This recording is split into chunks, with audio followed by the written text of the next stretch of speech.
நான் உன்னை வெளியில் போன்னு சொன்னேனா? சொன்னேண்ணா. இந்த நாயம்லாம் பேசக்கூடாது. நான் வெளில போட்டேண்ணா. யாருக்கிட்ட வெளில போனேன்? சத்தம் போடாத. உட்காரு முதல்ல. உட்காரு உட்காரு உட்கார சொன்னேன், படுக்க சொல்லலை ஒன்று. என்ன ஓ யார்கிட்ட வெளில போனேன்?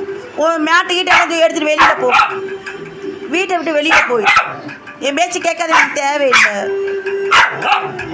என்ன என்னவோ என்னவோ சத்தம் போடாத. பிச்சு போடுவேன் பேச்சு. யார் கேட்டு வெளில போகிற? என்னை கேட்டு வெளியில் போனியா? உன்னை நான் போக சொன்னேனா? என்ன வர வர ஏற்றி பேசிட்டு இருக்க? என்ன என்ன ஓக்கு என்ன பதில்? என்ன அந்த குச்சி எங்கே காண?